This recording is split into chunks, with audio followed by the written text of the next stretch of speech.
ভারত কি সেমিফাইনালে উঠতে পারবে? পয়েন্ট টেবিল কি বলছে? ভারতের সামনে বাধা কি হতে পারে? কি করলে ভারত সেমিফাইনালে যেতে পারবে? এই সকল আলোচনা করব আজকের ভিডিওতে। ভিডিওটি দেখতে থাকুন সম্পূর্ণ। প্রথমেই পয়েন্ট টেবিলটা দেখে আসি।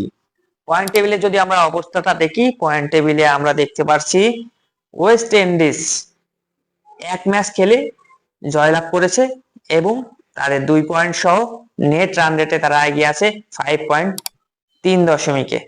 অপরদিকে সাউথ আফ্রিকা আমরা যদি দেখি, তারা প্রথম ম্যাচে জয়লাভ করেছে এবং সেখানে ভারত কিন্তু হেরেছিল ব্যাপক ব্যবধানে।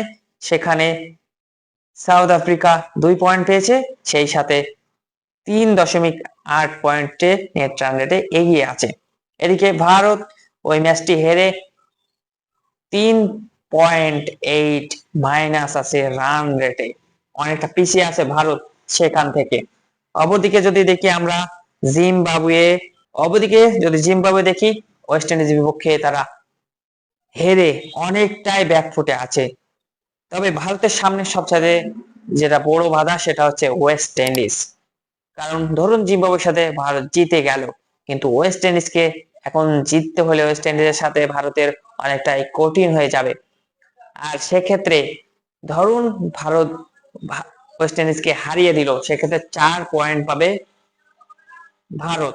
সেক্ষেত্রে জিম্বাবুয়ের সাথে বড় একটি ব্যবধানে জিততে হবে ভারতকে, তাহলে তাদের নেট রান রেট বাড়বে।